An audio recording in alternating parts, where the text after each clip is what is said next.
Hello everyone, എല്ലാവർക്കും IAS സബിന്റെ മറ്റൊരു വീഡിയോയിലേക്ക് സ്വാഗതം. ഞാൻ മാത്യു. ഇന്ന് നമ്മൾ ഡിസ്കസ് ചെയ്യാൻ പോകുന്നത് പ്രിലിംസിന്റെ PYQ അനാലിസിസ് ആണ്. ഓക്കെ, പ്രിസൈസ് ആയിട്ട് പറയുവാണെങ്കിൽ പാറ്റേൺ മാറിയതിനു ശേഷം 2014 തൊട്ട് 23 വരെയുള്ള 10 ക്വസ്റ്റ്യൻ പേപ്പേഴ്സിന്റെ അനാലിസിസ് ആണ് നമ്മൾ നടത്താൻ പോകുന്നത്. 1000 ക്വസ്റ്റ്യൻസിൽ കൂടിയും ഞാൻ കണ്ണോടിച്ചു നോക്കി. ആൻഡ് നിങ്ങളോട് ഞാൻ പറയട്ടെ, it was mind blowing. Okay, നിങ്ങൾ പലപ്പോഴും ചിന്തിച്ചിട്ടുണ്ടോ, ചില ആൾക്കാർ അവര് പഠിച്ചാലും പഠിച്ചില്ലെങ്കിലും പ്രിലിംസ് കയറും. ഓക്കെ, എന്തുകൊണ്ടാണെന്നൊക്കെ നിങ്ങൾ പലപ്പോഴും ആശ്ചര്യപ്പെട്ടിട്ടുണ്ട് അല്ലേ? Basically they know the demand of the examination. ആ ഡിമാൻഡ് ഓഫ് ദി എക്സാമിനേഷൻ ആണ് PYQ അനാലിസിസ് കൂടി നമ്മൾ ഇന്ന് ഡിസ്കസ് ചെയ്യാൻ പോകുന്നത്. ഒരു കാരണവശാലും നിങ്ങൾ ഇത് സ്കിപ്പ് ചെയ്യല്, ഇത് പൂർണ്ണമായിട്ടും കാണുക. എസ്പെഷ്യലി നിങ്ങൾക്ക് ഇനി പ്രിലിംസിന് 100 ഡേയ്സോളം ഉണ്ട്. 100 ഡേയ്സ് ശരിക്കും നല്ലൊരു അറ്റംപ്റ്റ് കൊടുക്കാൻ സഫീഷ്യൻ്റ് ആണ് എന്ന് അറിഞ്ഞിരിക്കുക, പ്രൊവൈഡഡ് നിങ്ങൾക്ക് കുറച്ച് ബേസിക് അണ്ടർസ്റ്റാൻഡിങ് ഉണ്ടായാൽ മാത്രം മതി. ഓക്കെ, സോ അതുകൊണ്ട് തന്നെ PYQ അനാലിസിസിലേക്ക് നമുക്ക് കടക്കാം. ആദ്യമേ തന്നെ ഞാൻ ചെയ്തത് ഏറ്റവും ഇമ്പോർട്ടൻ്റ് ആയിട്ടുള്ള ഏരിയാസ് ഐഡന്റിഫൈ ചെയ്യുക എന്നുള്ളതാണ്. ഓക്കെ, സോ ക്ലാസിഫൈ ചെയ്തു, ക്വസ്റ്റ്യൻസിനെ ക്ലാസിഫൈ ചെയ്തു. എനിക്ക് വെയിറ്റേജ് അറിയണമായിരുന്നു, ഓരോ സബ്ജക്റ്റിനകത്തെ ഓരോ ടോപ്പിക്കിന്റെയും വെയിറ്റേജ് അറിയണമായിരുന്നു. സോ അങ്ങനെ ഒരു ക്ലാസിഫിക്കേഷൻ നടത്തിയപ്പോൾ മനസ്സിലായ കാര്യം, ഏറ്റവും കൂടുതൽ ക്വസ്റ്റ്യൻസ് വരുന്ന സബ്ജക്ട് ഏതാണ്? Indian economy, 20.2%.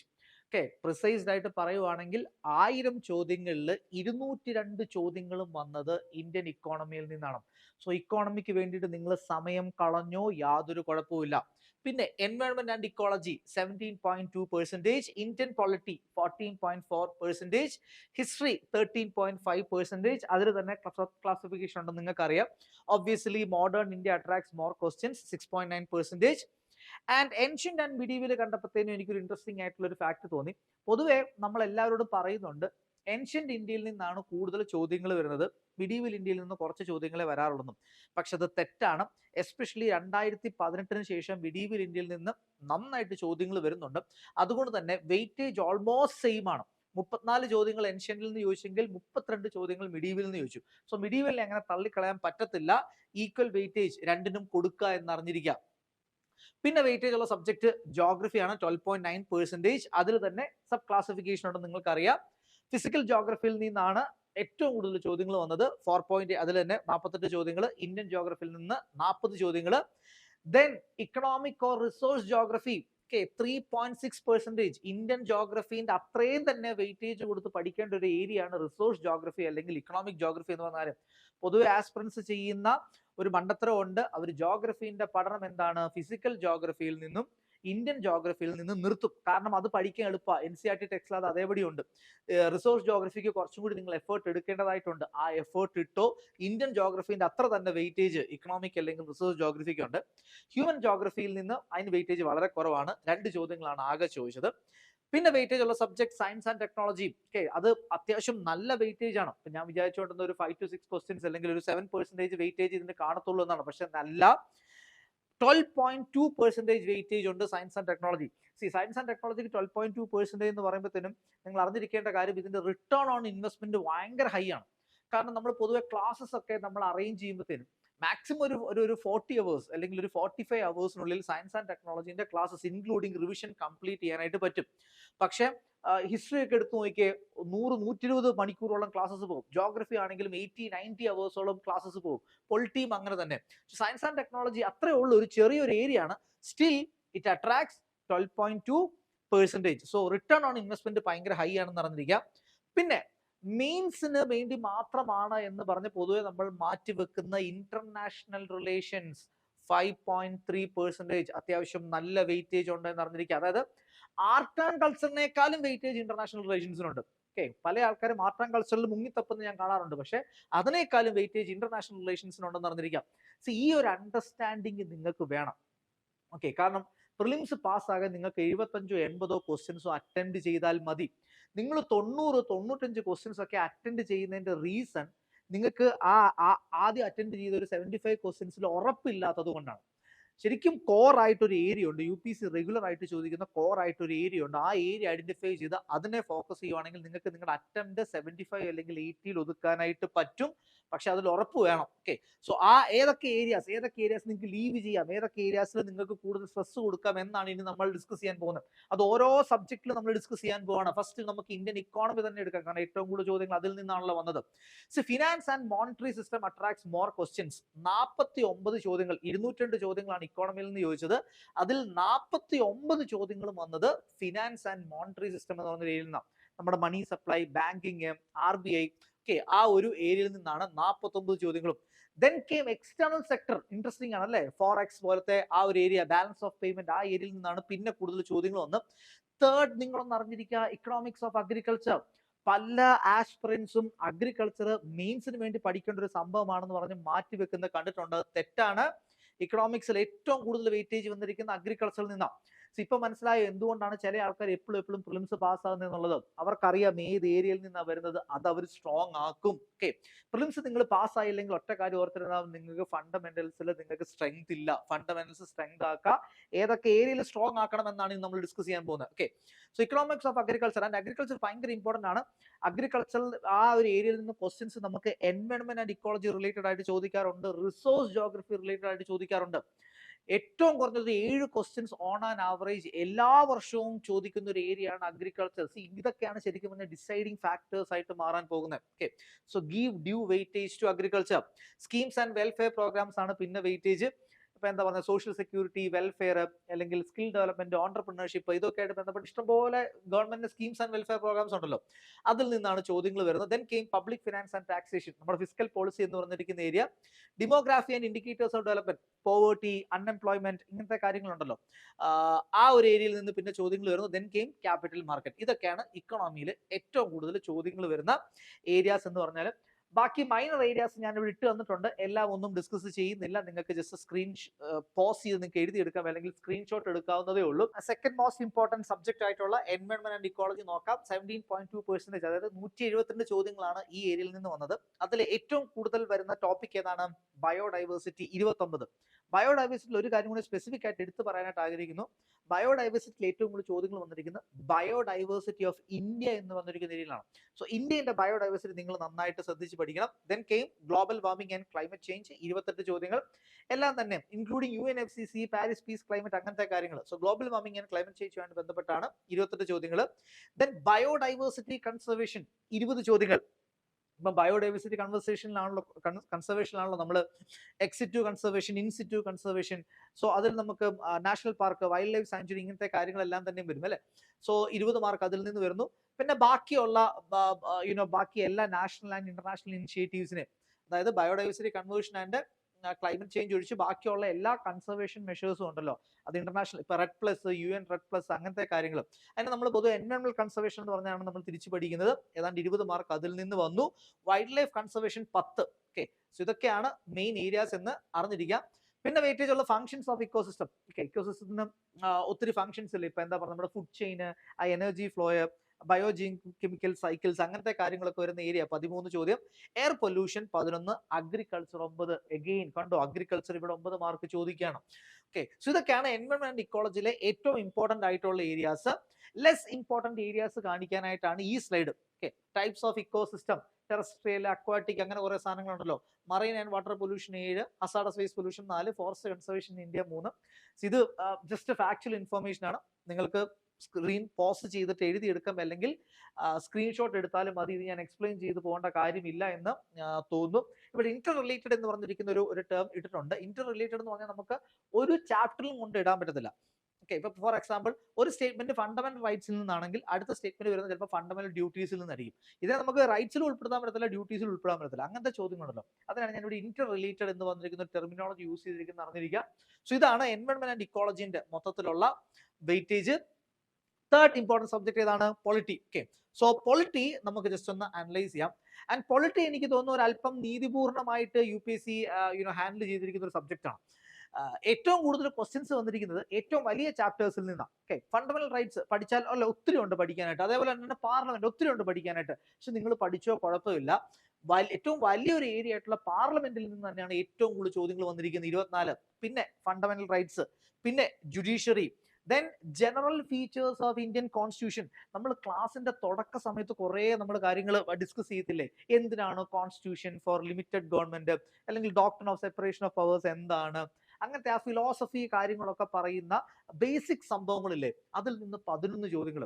ഈ ഡോക്ട്രിൻ ഓഫ് ലിമിറ്റഡ് ഗവൺമെന്റ് എന്ന് പറഞ്ഞിരിക്കുന്ന ആ ഏരിയ തന്നെ 4 തവണ റിപ്പീറ്റ് ചെയ്തിട്ടുണ്ടെന്ന് അറിഞ്ഞിരിക്കാം. Then came DPSP 9, union executive 9, preamble 7, governance 7. ഗവർണൻസിൽ നിന്നും ചോദ്യങ്ങളുണ്ട് കേട്ടോ. കൂടുതലും ബ്യൂറോക്രസി റിലേറ്റഡ് ആയിട്ടാണ് ഗവർണൻസിൽ നിന്ന് ചോദ്യങ്ങൾ വരുന്നത്. ഇപ്പൊ ചീഫ് സെക്രട്ടറിനെ അപ്പോയിന്റ് ചെയ്യുന്നത് ആര്, അങ്ങനത്തെ കാര്യങ്ങൾ ചോദിച്ചിട്ടുണ്ട്. Evolution of Indian constitution 5, system of government 5, union territories and tribal areas 5. ഇതൊക്കെയാണ് പൊളിറ്റിയിൽ നിന്ന് 144 ചോദ്യങ്ങൾ ചോദിച്ചിട്ടുണ്ട്. പൊളിറ്റിയിൽ നിന്ന് ചോദിച്ചിരിക്കുന്ന ഇമ്പോർട്ടന്റ് ഏരിയാസ് എന്ന് പറഞ്ഞാൽ, ഈ സ്ലൈഡ് എന്ന് പറഞ്ഞാൽ ലെസ് ഇമ്പോർട്ടന്റ് ഏരിയാസ് ആണ്. ഓക്കെ, അത് നിങ്ങൾക്ക് സ്ക്രീൻഷോട്ട് എടുക്കാം, അല്ലെങ്കിൽ ജസ്റ്റ് ഒന്ന് എഴുതി എടുക്കാം, കാര്യമായിട്ട് പറയുന്നില്ല. അത് കോൺസ്റ്റിറ്റ്യൂഷൻ, ഒരു കാര്യം എടുത്ത് പറഞ്ഞോട്ടെ, കോൺസ്റ്റിറ്റ്യൂഷണൽ ബോഡീസിൽ നിന്ന് ചോദ്യമുണ്ട്, non constitution and non statutory ബോഡീസിൽ നിന്ന് ചോദ്യമുണ്ട്. ഇതെന്ന് പറഞ്ഞാൽ നീതി ആയോഗാണ്. 2 ചോദ്യങ്ങളാണ് ചോദിച്ചത്, 2 ചോദ്യങ്ങൾ നീതി ആയോഗിൽ നിന്നാണ് ചോദിച്ചത്. ബാക്കി സ്റ്റാറ്റ്യൂട്ടറി ബോഡീസിൽ നിന്നോ ഒന്നും തന്നെ ഒരു ചോദ്യം പോലും കണ്ടില്ല. ഓക്കെ, സോ നിങ്ങൾ you give more focus to constitutional bodies. Okay, സമയം കുറവാണെങ്കിൽ കോൺസ്റ്റിറ്റ്യൂഷണൽ ബോഡീസിന് ഫോക്കസ് കൊടുക്കുക, ബാക്കിയുള്ളതിന് കൊടുത്തില്ലെങ്കിലും കുഴപ്പമില്ല എന്ന് അറിഞ്ഞിരിക്കാം. സോ ഇതൊക്കെയാണ് പൊളിറ്റിന്റെ വെയിറ്റേജ് എന്ന് അറിഞ്ഞിരിക്കുക. ഇനി നമുക്ക് ഹിസ്റ്ററിയിലേക്ക് പോകാം. 4th important subject modern India. Modern India ശരിക്കും പറഞ്ഞാൽ അത്ര റിവാർഡിംഗ് ആയിട്ടുള്ള ഒരു സംഭവമല്ല. അപ്പൊ ബാക്കി എല്ലാ സബ്ജക്റ്റുകൾക്കും നമുക്ക് ഇന്ന കുറച്ച് ഏരിയയിൽ നിന്നാണ് കൂടുതൽ ചോദ്യങ്ങൾ വരുന്നത് എന്ന് പറഞ്ഞ് നമുക്ക് പഠിക്കാനായിട്ട് പറ്റും. പക്ഷെ മോഡേൺ ഇന്ത്യയിൽ അതിനുള്ള ലക്ഷറി ഇല്ല. ഓൾമോസ്റ്റ് എല്ലാ ഏരിയയിൽ നിന്നും ചോദ്യം ചോദിച്ചിട്ടുണ്ട്. കാര്യമായിട്ടുള്ളൊരു വെയിറ്റേജ് അതിനില്ല, ഓരോന്നിനും ഇല്ല എന്ന് അറിഞ്ഞിരിക്കാം. എന്നാൽ സ്റ്റിൽ ക്ലാസിഫൈ ചെയ്തപ്പോൾ എനിക്ക് മനസ്സിലായ കാര്യം, ഒരു 1939 ശേഷമുള്ള ഏരിയാസ് നിന്നാണ് ഏറ്റവും കൂടുതൽ ചോദ്യങ്ങൾ. Quit India movement, freedom and partition, INA, ആ ഏരിയ ഉണ്ടല്ലോ, ദ ടർബുലന്റ് 40s, അവിടെ നിന്ന് 7, എക്സ്ട്രീമിസ്റ്റ് ആൻഡ് സ്വദേശി 7, moderate 6, Advent of Europeans 6, labour class movement very very important. പല സ്റ്റുഡൻസും സ്കിപ്പ് ചെയ്യുന്ന ഒരു കാര്യം. എല്ലാവരും പെസന്റ് മൂവ്മെന്റിലും ട്രൈബൽ മൂവ്മെന്റിലും മുങ്ങിത്തപ്പും, പക്ഷെ ലേബർ ക്ലാസ് മൂവ്മെന്റ് ഒന്നും ആരും നോക്കാറില്ല. 5 ചോദ്യങ്ങൾ. ഓക്കെ, അതാണ് റിനൈസൻസിനേക്കാൾ കൂടുതൽ ഇമ്പോർട്ടൻസ് ആണ് ലേബർ ക്ലാസ് മൂവ്മെന്റ് എന്ന് അറിഞ്ഞിരിക്കാം. Constitutional development 4, early Gandhian phase 4. Okay, economic policies, ഇത് നിങ്ങൾക്ക് ജസ്റ്റ് എഴുതി എടുക്കാവുന്നേ ഉള്ളൂ, ജസ്റ്റ് അല്ലെങ്കിൽ സ്ക്രീൻഷോട്ട് എടുക്കാവുന്നതേ ഉള്ളൂ. കാര്യമായിട്ട് ഞാൻ ഇതിലൊന്നും പറയാനായിട്ടില്ല എന്നാണ് വിശ്വസിക്കുന്നത്. ഓക്കെ, സോ ഇതാണ് മോഡേൺ ഇന്ത്യയുടെ വെയിറ്റേജ്. ഇനി ഏൻഷ്യന്റ് ഇന്ത്യ നമുക്ക് നോക്കാം. ഏൻഷ്യന്റ് ഇന്ത്യ അങ്ങനെയല്ല, ചില ഏരിയാസിന് വെയിറ്റേജ് ഉണ്ട്. ഓക്കെ, ഏറ്റവും കൂടുതൽ ചോദ്യങ്ങൾ വന്നിരിക്കുന്ന ഏരിയ എന്താണ്? ഹെറ്ററോഡോക്സ് സെക്ടുകൾ. മഹാജനപദ പീരീഡിൽ എമോജ് ചെയ്ത ഹെറ്ററോഡോക്സ് സെക്ടുകൾ ഉണ്ടല്ലോ, ബുദ്ധിസം, ജൈനിസം, അജീവിക, അവിടെ നിന്നാണ് ഏറ്റവും കൂടുതൽ ചോദ്യങ്ങൾ. ബുദ്ധിസം, ജൈനിസം ഒക്കെ മുങ്ങി തപ്പിക്കോ. ഓക്കെ, എല്ലാ മെയിൻസിനായിക്കോട്ടെ പ്രിലിംസിനായിക്കോട്ടെ എല്ലാ വർഷവും അത്യാവശ്യം നന്നായിട്ട് ചോദ്യങ്ങൾ വരുന്നുണ്ട്. മൗര്യൻ പീരീഡിൽ നിന്ന് 4, സംഘം 3, ഗുപ്ത 3, ഹാരപ്പ 2, പോസ്റ്റ് മൗര്യൻ 2, പിന്നെ Inter related, post Gupta, pre historic 1 each. ഇതാണ് ഏൻഷ്യന്റ് ഇന്ത്യയുടെ വെയിറ്റേജ് എന്ന് പറയുന്നത്. ഇനി നമുക്ക് മിഡീവൽ ഇന്ത്യയിലേക്ക് പോകാം. മിഡീവൽ ഇന്ത്യന്റെ ഈ ഒരു അനാലിസിസ് നടത്തിയപ്പോഴും എനിക്ക് ഭയങ്കര ഇൻട്രസ്റ്റിംഗ് ആയിട്ടൊരു സാധനം തോന്നി. ഞാനൊക്കെ വിശ്വസിച്ചുകൊണ്ടിരുന്ന, ശരിക്കും പറഞ്ഞാൽ മുഗൾ കാലഘട്ടത്തിൽ നിന്നാണ് ഏറ്റവും കൂടുതൽ ചോദ്യങ്ങൾ വരുന്നത് എന്നാണ്. പക്ഷെ തെറ്റാണ്. ഏർലി മിഡീവൽ ഇന്ത്യ നിന്നാണ് ഏറ്റവും കൂടുതൽ ചോദ്യങ്ങൾ. എസ്പെഷ്യലി ആ ട്രൈ പാർട്ടൈറ്റ് സ്ട്രഗിൾ ഏരിയ ഉണ്ടല്ലോ.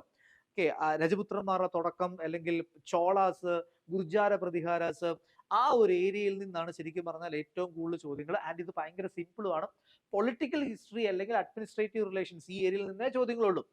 പിന്നെ മുഗൾ എംപയർ, വിജയനഗര 5, ചെറിയൊരു പോർഷൻ ആണ്, പക്ഷെ നോക്കിയേ തേർഡ് വെയിറ്റേജ് വരുന്നത് വിജയനഗരക്കാണ്. സൽത്തനേറ്റ്, അതിനുശേഷം മാത്രമേ സൽത്തനേറ്റിന് ഇമ്പോർട്ടൻസ് ഉള്ളൂ. ഭക്തി ആൻഡ് സൂഫി 2. ആൻഡ് ഭക്തി ആൻഡ് സൂഫിന്റെ ഒരു കാര്യം പറഞ്ഞിരിക്കട്ടെ, സൂഫിസിൽ നിന്ന് ചോദ്യങ്ങൾ കണ്ടില്ല. 2 ചോദ്യങ്ങളും ഭക്തി മൂവ്മെന്റിൽ നിന്നാണ്. ഓക്കെ, പിന്നെ ടെർമിനോളജീസ് എല്ലാം തന്നെ അഡ്മിനിസ്ട്രേറ്റീവ് ടെർമിനോളജീസ് ആണ്. ഫോറിൻ ട്രാവലേഴ്സ്, ഇതാണ് മിഡീവൽ ഇന്ത്യന്റെ വെയിറ്റേജ്.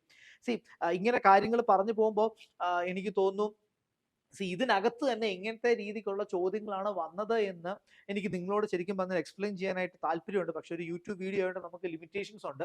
ഇനി ഓരോ ഏരിയയിൽ നിന്നും, ഓരോ ചാപ്റ്ററിൽ നിന്നും എങ്ങനത്തെ ചോദ്യങ്ങളാണ് വന്നിരിക്കുന്നത് എന്നറിയാനായിട്ട് നിങ്ങൾക്ക് താല്പര്യം ഉണ്ടെങ്കിൽ ഞാൻ നിങ്ങളെ ഞങ്ങളുടെ റിവിഷൻ പ്രോഗ്രാമിലേക്ക് ഇൻവൈറ്റ് ചെയ്യാണ്. 19-ാം തീയതി നമ്മൾ സ്റ്റാർട്ട് ചെയ്യുന്നു റിവിഷൻ പ്രോഗ്രാം. ഈ 1000 ചോദ്യങ്ങൾ കൂടിയും 1000 ചോദ്യങ്ങളിലെ ഓരോ ഓപ്ഷനിൽ കൂടിയും കടന്നു പോകുന്ന ഒരു റിവിഷൻ പ്രോഗ്രാമാണ് നമ്മൾ പ്ലാൻ ചെയ്തിരിക്കുന്നത്. സോ നിങ്ങളെ ഞാൻ അതിലേക്ക് ഇൻവൈറ്റ് ചെയ്യുകയാണ്. ദെൻ നമുക്ക് ജോഗ്രഫി നോക്കാം. Physical geography. ഓക്കെ, 48 ചോദ്യങ്ങൾ വന്നു. അതില് ഏറ്റവും കൂടുതൽ ചോദ്യങ്ങൾ വന്ന ഒരു അടിപൊളി ഏരിയയിൽ നിന്ന് മാപ്പിംഗ്. ഓക്കെ, നമ്മൾ പലപ്പോഴും പറയാറുണ്ട് UPSC ശരിക്കും പറഞ്ഞു കഴിഞ്ഞാൽ സാധാരണ ആൾക്കാർക്ക് വേണ്ടിയിട്ട് ഒരു ലെവൽ പ്ലേയിങ് ഫീൽഡ് ക്രിയേറ്റ് ചെയ്യാൻ ട്രൈ ചെയ്യാറുണ്ടെന്ന്. ജോഗ്രഫിയിൽ ശരിക്കും പറഞ്ഞു കഴിഞ്ഞാൽ മാപ്പിങ്ങിന്റെ ചോദ്യം കണ്ടപ്പോൾ എനിക്കത് സത്യമാണെന്ന് തോന്നി. നിങ്ങളൊരു ക്ലാസ്സിൽ ഇരിക്കണ്ട. ഓക്കെ, ഈ മാപ്പിംഗ് എന്ന് പറഞ്ഞിരിക്കുന്ന ഇപ്പൊ ഫോർ എക്സാമ്പിൾ അഡ്രിയാറ്റിക് സീനോട് ചുറ്റും കിടക്കുന്ന രാജ്യങ്ങൾ ഏത്, ഓക്കെ, അല്ലെങ്കിൽ സൗത്ത് ചൈന സീയിലെ ഈ രാജ്യങ്ങൾ ഏതൊക്കെയാണ് സൗത്ത് ചൈന സീയിലുള്ളത്, ഇങ്ങനത്തെ മാപ്പിംഗ് ആയിട്ട് റിലേറ്റഡ് ആയിട്ടുള്ള കാര്യങ്ങളില്ലേ, അല്ലെങ്കിൽ ഇതിലെ ലാൻഡ് ലോക്ക്ഡ് കൺട്രീസ് ഏതൊക്കെ. സോ ബേസിക്കലി ഒരു അറ്റ്ലസ് തുറന്നു വെച്ച് ഇടയ്ക്കിടയ്ക്ക് നോക്കുന്ന ഹാബിറ്റ് ഉള്ള ഒരാൾക്ക് അറ്റൻഡ് ചെയ്യാൻ പറ്റുന്ന ചോദ്യങ്ങളെയാണ് നമ്മൾ ഈ മാപ്പിംഗ് എന്നുകൊണ്ട് ഉദ്ദേശിക്കുന്നത് കേട്ടോ. ഫിസിക്കൽ ജോഗ്രഫിയിൽ ഏറ്റവും കൂടുതൽ ചോദ്യങ്ങൾ വന്നിരിക്കുന്ന ആ ഏരിയയിൽ നിന്നാണ്. പിന്നെ ക്ലൈമറ്റോളജി, പിന്നെ ജനറൽ ജോഗ്രഫി, നമ്മുടെ യൂണിവേഴ്സ്, എർത്ത്, അതിനെ പറ്റിയൊക്കെ പറയുന്നത്. വെജിറ്റേഷനിൽ നിന്ന് 5, oceanography 3, water resource 2, geomorphology 1. And ഈ ജിയോ മോർഫോളജിനെ പറ്റി ഞാൻ ഒരു കാര്യം പറയാനായിട്ട് ആഗ്രഹിക്കുന്നു. അത്യാവശ്യം വലിയൊരു ഏരിയ. ഓക്കെ, ജിയോ മോർഫോളജി എനിക്കൊന്ന് എർത്ത്ക്വേക്ക് റിലേറ്റഡ് ആയിട്ട് ഒറ്റ ചോദ്യം വന്നേ. വോൾക്കാനിസത്തിൽ നിന്ന് ചോദ്യങ്ങളില്ല, ലാൻഡ് ഫോംസിൽ നിന്ന് ചോദ്യങ്ങളില്ല. ലാൻഡ് ഫോംസ് ഒക്കെ പഠിക്കാൻ എന്തോരം സമയം വേണ്ടി വരും, അതിൽ നിന്ന് ഒരു ചോദ്യം പോലും കണ്ടില്ല കേട്ടോ. Then Indian geography 4%. ഇന്ത്യൻ ജോഗ്രഫിയിൽ ഏറ്റവും കൂടുതൽ വെയിറ്റേജ് വരുന്നത് റിവേഴ്സ് ആയിട്ട് ബന്ധപ്പെട്ട ഏരിയ, ഡ്രെയിനേജ് സിസ്റ്റത്തിൽ നിന്നാണ് ചോദ്യങ്ങൾ വരുന്നത്. പിന്നെ physiographic divisions like Himalayas, peninsular India, islands, coastal planes, ആ ഒരു സംഭവം. Indian vegetation of India 5. ഇവിടെയും മാപ്പിംഗിൽ നിന്ന് ചോദ്യങ്ങളുണ്ട് കേട്ടോ. ഇപ്പൊ ഇന്ത്യയിലെ ഇൻട്രസ്റ്റിംഗ് ആയിട്ടുള്ള ചില പ്ലേസസ് എടുത്തു തന്നിട്ട് ഇത് ഏത് സ്റ്റേറ്റിലാണ്, നമ്മുടെ ആസാമിലെ ലിവിങ് റൂട്ട് ബ്രിഡ്ജ്, ഓക്കെ, അതിനെപ്പറ്റി ചോദ്യം ഉണ്ടെന്ന്, ഇത് ഏത് സ്റ്റേറ്റിലാണ്. ആന്ധ്രാപ്രദേശിലെ ഒരു ബീച്ച് ചോദ്യമായിട്ടുണ്ടായിരുന്നു. സോ മാപ്പിംഗ് നമുക്ക് എക്സ്പെക്ട് ചെയ്യാം. Soils 3, climate 1. ഓക്കെ, ഇതാണ് Indian geography. Then came economic geography. Economic ജോഗ്രഫിയിൽ ഏറ്റവും കൂടുതൽ വെയിറ്റേജ് ഏതാണ്? അഗ്രികൾച്ചർ. ഓക്കെ, അതാ ഞാൻ പറഞ്ഞ റിസർച്ച് ജോഗ്രഫി ആയിക്കോട്ടെ, ഇക്കണോമിക്സ് ആയിക്കോട്ടെ, എൻവയോൺമെന്റ് ആൻഡ് ഇക്കോളജി ആയിക്കോട്ടെ, ഈ 3 ഏരിയയിൽ നിന്നും അഗ്രികൾച്ചറിൽ നിന്ന് നല്ല വെയിറ്റേജ് ഉണ്ട്. അതിനെ സെപ്പറേറ്റ് ആയിട്ട് തന്നെ ഡീൽ ചെയ്യണം. നിങ്ങൾക്ക് താല്പര്യം ഉണ്ടെങ്കിൽ ഇതേപോലെ അഗ്രികൾച്ചർ റിലേറ്റഡ് ആയിട്ട് ഒരു വീഡിയോ ഞാൻ ചെയ്യാം. അഗ്രികൾച്ചറിൽ നിന്ന് എങ്ങനത്തെ ചോദ്യങ്ങൾ എക്സ്പെക്ട് ചെയ്യാം, അല്ലെങ്കിൽ ഇതുവരെ ചോദിച്ചിരിക്കുന്ന ചോദ്യങ്ങളുടെ രീതി എന്താണ്, സ്വഭാവം എന്താണ്, ഏത് ഏരിയ പഠിച്ചാലാണ് അറ്റൻഡ് ചെയ്യാൻ പറ്റുന്നത്, ആ രീതിക്ക് ഒരു വീഡിയോ വേണമെങ്കിൽ ഞാൻ ചെയ്യാം. പക്ഷെ അത് നിങ്ങൾ കമന്റ് ചെയ്യണം കേട്ടോ. നിങ്ങൾ കമന്റ് ചെയ്യും. ഈ വീഡിയോ യൂസ്ഫുൾ ആണെങ്കിൽ നിങ്ങൾ കമന്റ് ചെയ്യാം. കമന്റ് ചെയ്യുന്നത് നമുക്കൊരു ഇൻസ്പിറേഷൻ ആണ് ശരിക്കും പറഞ്ഞാൽ. സോ അഗ്രികൾച്ചർ സെപ്പറേറ്റഡ് ആയിട്ട് ഒരു വീഡിയോ ചെയ്യണമെന്നുണ്ടെങ്കിൽ ചെയ്യാം. 10 കമന്റ് വന്നാൽ മതി. 10 കമന്റ് വന്നാൽ ഞാനത് ചെയ്തിരിക്കും. ഓക്കെ, മിനറൽസ് 9 ചോദ്യങ്ങൾ, എനർജി റിസോഴ്സസിൽ നിന്ന് 7, പെട്രോളിയം, കോൾ, അങ്ങനത്തെ കാര്യങ്ങൾ, ഇൻഡസ്ട്രീസ് 1, ഇൻഫ്രാസ്ട്രക്ചർ 1. സോ ഇതാണ് റിസോഴ്സ് ജോഗ്രഫിന്റെ വെയിറ്റേജ് എന്ന് പറയുന്നത്. ഇനി നമുക്ക് സയൻസ് ആൻഡ് ടെക്നോളജിയിലേക്ക് നോക്കാം. സയൻസ് ആൻഡ് ടെക്നോളജിയിലെ ഏറ്റവും ഇമ്പോർട്ടന്റ് കോർ ഏരിയ ഏതാണ്? Biology and biotechnology. ബയോളജിയിൽ നിന്നും ചോദ്യങ്ങളുണ്ട്. ഏതാണ്ട് 6 ചോദ്യങ്ങളുണ്ട് ബയോളജിയിൽ നിന്നാണ്. സെല്ല്, ടിഷ്യൂസ്, പ്ലാന്റ്സ്, ഇങ്ങനത്തെ സംഭവങ്ങളുണ്ടല്ലോ. സോ ബയോളജിയിൽ നിന്ന് ചോദ്യങ്ങളുണ്ട് എന്നറിഞ്ഞിരിക്കുക. പിന്നെ ബയോടെക്നോളജിയിൽ നിന്ന്, പിന്നെ സ്പേസ് 18 ചോദ്യങ്ങൾ. ഓക്കെ, സ്പേസ് എന്ന് പറയുമ്പോഴത്തേനും കൂടുതലും ഈ സ്പേസ് പ്രോഗ്രാംസ് ആയിട്ട് ബന്ധപ്പെട്ടതാണ് ഞാൻ ഇവിടെ ഉദ്ദേശിക്കുന്നത്. അല്ലാതെ നമ്മുടെ യൂണിവേഴ്സിന്റെ സത്യങ്ങൾ അറിയുന്ന അങ്ങനത്തെ കുറെ കാര്യങ്ങളുണ്ടല്ലോ, അത് ശരിക്കും പറഞ്ഞാൽ ഫിസിക്സിലാണ് ഞാൻ ഉൾപ്പെടുത്തിയിരിക്കുന്നത്. സോ നമ്മുടെ സ്പേസ് പ്രോഗ്രാംസ്, ഓക്കെ, അത് ഇന്ത്യന്റെ ആയിക്കോട്ടെ, ബാക്കി ഇന്റർനാഷണൽ ഏജൻസീസിന്റെ ആയിക്കോട്ടെ, അതിൽ നിന്നാണ് ഏതാണ്ട് 18 ചോദ്യങ്ങൾ വന്നത്. IT ആൻഡ് ഇലക്ട്രോണിക്സ് 17 ചോദ്യങ്ങൾ, ഹെൽത്ത് 11, നോൺ കൺവെൻഷണൽ എനർജി 8. പിന്നെ 2019 മുതൽ നമുക്ക് ന്യൂ ടെക് എന്ന് വിളിക്കാൻ പറ്റുന്ന ഏരിയയിൽ നിന്ന് അത്യാവശ്യം ചോദ്യങ്ങൾ കയറി വരുന്നുണ്ട്. ഇപ്പൊ block chain technology, okay, artificial intelligence, ഇങ്ങനെ നമുക്ക് പറയാൻ പറ്റുന്ന ന്യൂ ടെക് എന്ന് പറയുന്ന ഏരിയയിൽ നിന്ന് ചോദ്യങ്ങൾ കൂടി വരുന്നുണ്ട്. ഇനി അത് ഇൻക്രീസ് ചെയ്യാനേ സാധ്യതയുള്ളൂ. ഫിസിക്സ്, കെമിസ്ട്രി 7, 6 അത്ര അത്യാവശ്യം വെയിറ്റേജ് ഉണ്ട്. കെമിസ്ട്രി ഒക്കെ നമുക്ക് ശരിക്കും പറഞ്ഞാൽ NCERT ഇൻഫോർമേഷനിൽ നിങ്ങൾക്ക് കിട്ടും കേട്ടോ. ഫിസിക്സും അങ്ങനെയൊക്കെ തന്നെയാണ്. 10ാം ക്ലാസ് വരെ NCERT പഠിച്ചാൽ മതി. പല ആൾക്കാരും അത് കംപ്ലീറ്റ്ലി സ്കിപ്പ് ചെയ്യുന്നുണ്ട്. പക്ഷെ അങ്ങനെ സ്കിപ്പ് ചെയ്യേണ്ട ഒന്നല്ല. ഭയങ്കര സിമ്പിൾ ആയിട്ട് ചോദ്യങ്ങൾ ചോദിച്ചാൽ നമുക്ക് എഴുതാനായിട്ട് പറ്റും. അതാ പറഞ്ഞത്, പ്രിലിംസ് കേട്ടുന്നത് ഭയങ്കര ഒത്തിരി ഫാക്ടേഴ്സ് ആണ്. നമ്മൾ കെയർലെസ് ആയിട്ട് വിട്ടുകളയുന്ന പല കാര്യങ്ങളും നിങ്ങളെ പ്രിലിംസ് കേട്ടാൻ ഹെൽപ്പ് ചെയ്യും കേട്ടോ. ഇപ്പൊ ഡിഫൻസിന് വേണ്ടി നിങ്ങൾ എന്തോരം സമയം മാറ്റി വെക്കുന്നത്, ഇന്ത്യന്റെ ISR, DRDO ഇങ്ങനൊക്കെ പറഞ്ഞ് നമ്മൾ എന്തോരം സമയം മാറ്റി വെക്കുന്നത്. പക്ഷെ അതിനേക്കാൾ വെയിറ്റേജ് ഫിസിക്സിനും കെമിസ്ട്രിക്കും ഉണ്ട് എന്ന് അറിഞ്ഞിരിക്കും. ഈ റിയലൈസേഷൻ നിങ്ങൾക്ക് വേണ്ടത്. നാനോ ടെക്നോളജിയിൽ നിന്ന് 4, ന്യൂക്ലിയർ ടെക്നോളജിയിൽ നിന്ന് 3, recent research, quantum physics, intellectual property ഓരോന്ന്. സോ ഇതാണ് സയൻസ് ആൻഡ് ടെക്നോളജിയുടെ വെയിറ്റേജ് എന്ന് പറഞ്ഞ് അവസാനം നമുക്ക് ഇന്റർനാഷണൽ റിലേഷൻസിലേക്ക് നോക്കാം. പല ആൾക്കാരും ചോദിക്കുക എന്താണ് ഇന്റർനാഷണൽ റിലേഷൻസ് എന്ന് ഞാൻ ഉദ്ദേശിച്ചിരിക്കുന്നത്. ഇവിടെ നിങ്ങൾ പ്രത്യേകം ശ്രദ്ധിക്കേണ്ട ഒരു കാര്യമുണ്ട്. ഞാൻ ഇവിടെ കറണ്ട് അഫയേഴ്സിനെ പറ്റി സംസാരിച്ചിട്ടേ ഇല്ല. കാരണം നമുക്ക് കറണ്ട് റിലേറ്റഡ് ആയിട്ടാണ് ചോദിക്കുന്നത്. പക്ഷെ നമുക്ക് സ്പെസിഫിക് ആയിട്ട് ഏതെങ്കിലും ഒരു സബ്ജക്റ്റിൽ ഉൾപ്പെടുത്താൻ പറ്റുന്നതാണ്. അതുകൊണ്ട് ഞാൻ എപ്പോഴും എല്ലാ സ്റ്റുഡൻസിനോടും പറയുന്നൊരു കാര്യമാണ്, ദയവ് നിങ്ങൾ കറണ്ട് അഫയേഴ്സിനെ സെപ്പറേറ്റ് ഒരു സബ്ജക്റ്റ് ആയിട്ട് കൺസിഡർ ചെയ്യരുത്. നിങ്ങൾ കോറായിട്ട് ഇത്രയും കാര്യങ്ങളാണ് പഠിക്കേണ്ടത്. അതിൽ നിങ്ങൾ അപ്ഡേറ്റഡ് ആയിട്ട് ഇരിക്കുക എന്നുള്ളത് നിങ്ങളുടെ റെസ്പോൺസിബിലിറ്റിയാണ്. അത് ചെയ്താൽ മതി. കറണ്ട് അഫയേഴ്സിൽ അങ്ങനെ മുങ്ങിത്താഴേണ്ട നമുക്ക് ആവശ്യമാണ്, മെയിൻസിനൊക്കെ വരുമ്പോൾ നമുക്ക് ആവശ്യമാണ്. പക്ഷെ കറണ്ട് അഫയേഴ്സിനെ സെപ്പറേറ്റ് ഒരു സബ്ജക്റ്റ് ആയിട്ട് കൺസിഡർ ചെയ്ത് ട്രീറ്റ് ചെയ്യുന്ന ഒരു പ്രവണത സ്റ്റുഡന്റ് കമ്മ്യൂണിറ്റിക്കുണ്ട്. അതിന്റെ ആവശ്യമില്ല. ഈ 1000 ക്വസ്റ്റ്യൻസിനെ നമുക്ക് ഏതെങ്കിലും ഒരു സബ്ജക്റ്റിലേക്ക് ലിങ്ക് ചെയ്യാനായിട്ട് സാധിച്ചു എന്നുള്ളതാണ് എനിക്ക് മനസ്സിലായത്. ഓക്കെ, സോ ഇന്റർനാഷണൽ റിലേഷൻസ് എന്ന ചോദ്യങ്ങൾ ചോദിക്കുന്നത് ഏറ്റവും കൂടുതൽ മൾട്ടിലാറ്ററൽ ഫോറം ഇൻസ്റ്റിറ്റ്യൂഷൻസ് എന്ന് വന്നിരിക്കുന്ന ഒരു ഏരിയയിൽ നിന്നാണ് 29 ചോദ്യങ്ങൾ വന്നു. അതിൽ തന്നെ ഗ്ലോബൽ ഇൻസ്റ്റിറ്റ്യൂഷൻസ് എന്നാണ് ഏറ്റവും കൂടുതൽ ചോദ്യങ്ങൾ. ഇപ്പൊ ഗ്ലോബൽ ഇൻസ്റ്റിറ്റ്യൂഷൻസ് എന്ന് പറയുമ്പോൾ എന്തൊക്കെയാ വരുന്നത്? ഇപ്പം ഒപ്പേക്, ഓക്കെ, ഓയിൽ പ്രൊഡ്യൂസിങ് ആൾക്കാരുടെ ആ ഒരു സംഘടന ഉണ്ടല്ലോ, അല്ലെങ്കിൽ എന്താ പറയുക, ASEAN, ഓക്കെ, യൂറോപ്യൻ യൂണിയൻ, ഇങ്ങനത്തെ ആഫ്രിക്കൻ യൂണിയൻ, ഇങ്ങനത്തെ കാര്യങ്ങളുണ്ടല്ലോ, ഗ്ലോബൽ ഇൻസ്റ്റിറ്റ്യൂഷൻസ്, ഗ്ലോബൽ ഫോറംസ്, അതിൽ നിന്നാണ് ചോദ്യങ്ങൾ വന്നിരിക്കുന്നത്. 15 ചോദ്യങ്ങൾ. പിന്നെ ഇന്ത്യ റിലേറ്റഡ് ഇൻസ്റ്റിറ്റ്യൂഷൻസ് ആൻഡ് ഫോറത്തിൽ നിന്നും ചോദ്യങ്ങളുണ്ട്. ഇപ്പൊ ഷാങ്ഹായ് കോർപ്പറേഷൻ ഓർഗനൈസേഷൻ, അല്ലെങ്കിൽ BRICS, okay. So India related ആയിട്ടുള്ള ഇങ്ങനത്തെ ഗ്രൂപ്പ്സ്, ഇൻസ്റ്റിറ്റ്യൂഷനിൽ നിന്നാണ് പിന്നെ ചോദ്യങ്ങൾ വന്നിറങ്ങിയിരിക്കുക. കറണ്ട് അഫയേഴ്സ് റിലേറ്റഡ് ആയിട്ട് IR നിന്ന് ചോദ്യങ്ങൾ ഉണ്ട്. എങ്ങനെയാണ് വന്നിരിക്കുന്നത്? കോൺഫ്ലിക്റ്റ് കൊണ്ട്, അല്ലെങ്കിൽ കൂ ഡിറ്റാറ്റ് കൊണ്ട്, അല്ലെങ്കിൽ എന്താ പറഞ്ഞ വയലൻസ് കൊണ്ട്, അല്ലെങ്കിൽ എന്തെങ്കിലും ഒരു എൻഡമിക്കിന്റെ ഔട്ട് ബ്രേക്ക് കൊണ്ട് ഫേമസ് ആയിട്ടുള്ള പ്ലേസസ്, ഈവൻസ്, ഇനിഷ്യേറ്റീവ്സ്, അങ്ങനത്തെ ഭാഗത്തു നിന്ന് ചോദ്യങ്ങൾ വന്നിട്ടുണ്ട്. ഇപ്പൊ ഒരു ചോദ്യം ഞാനിങ്ങനെ കണ്ട, ആഫ്രിക്കയിലെ കുറെ സ്ഥലങ്ങൾ വന്നിട്ട് ഇതിന്റെ സിമിലാരിറ്റി എന്താണ്? അത് കൂ ആണ് ശരിക്കും പറഞ്ഞാൽ, അട്ടിമറികൾ സംഭവിച്ചതുകൊണ്ട്. സോ അങ്ങനത്തെ കാര്യങ്ങൾ ശരിക്കും പറഞ്ഞാൽ അറബ് സ്പ്രിംഗ് എന്ന് പറഞ്ഞിരിക്കുന്ന സംഭവത്തിൽ നിന്ന് ചോദ്യങ്ങൾ ചോദിച്ചു. ഇങ്ങനത്തെ കാര്യങ്ങളാണ് വരുന്നത് എന്നറിഞ്ഞിരിക്കാം.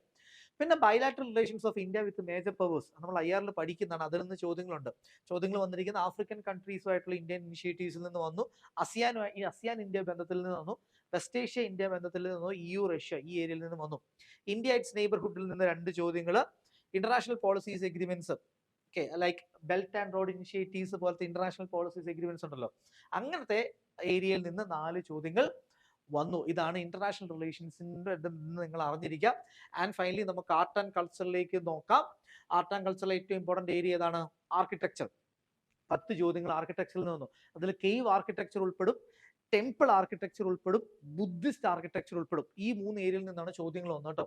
പിന്നെ ലാംഗ്വേജ് ആൻഡ് ലിറ്ററേച്ചറിൽ നിന്ന്, അത് നിങ്ങൾ ശ്രദ്ധിക്കേണ്ട കാര്യം, റിലീജിയസ് ലിറ്ററേച്ചർ മാത്രമല്ല, സാൻസ്ക്രിറ്റില് അല്ലെങ്കിൽ ബുദ്ധിസ്റ്റ് ലിറ്ററേച്ചറിലൊക്കെ സെക്യുലർ ലിറ്ററേച്ചറിൽ നിന്നും ചോദ്യങ്ങൾ വരുന്നുണ്ട്.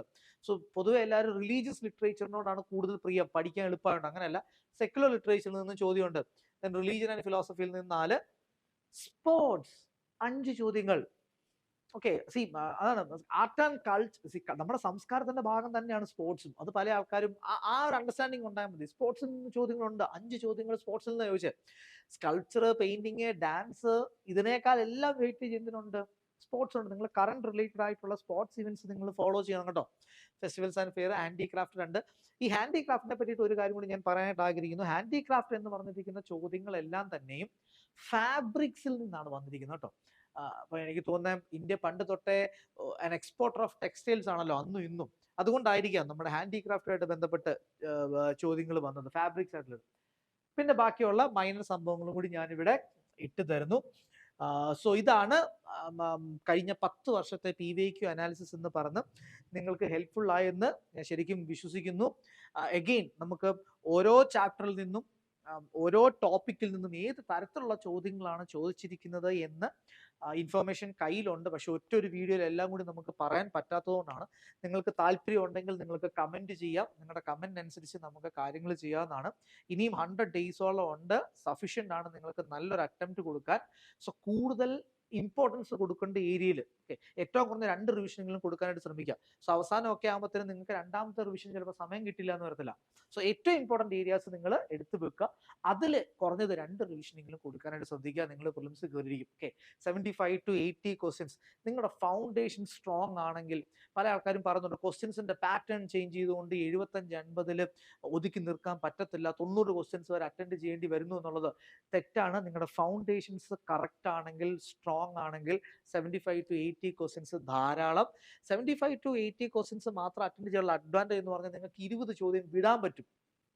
അല്ലെങ്കിൽ പോട്ടെ 15 ചോദ്യങ്ങൾ നിങ്ങൾ അറ്റംപ്റ്റ് പോലും ചെയ്യേണ്ട. സോ ഏതൊക്കെ ഏരിയാസിൽ നിന്ന് വരുന്ന ചോദ്യങ്ങളാണ് നിങ്ങൾ വിടാൻ പോകുന്നത് എന്നൊരു ഐഡിയ നിങ്ങൾക്ക് ഉണ്ടായിരിക്കണം. അതിനു വേണ്ടിയിട്ടാണ് ഞാൻ ഈ വീഡിയോ ചെയ്തത്. നിങ്ങൾക്ക് ഹെൽപ്ഫുൾ ആയെന്ന് വിശ്വസിക്കുന്നു. അപ്പോൾ ഇതേപോലത്തെ ഇൻട്രസ്റ്റിംഗ് ആയിട്ടുള്ള വീഡിയോസ് ആയിട്ട് വീണ്ടും വരുന്നതായിരിക്കും. Thank you.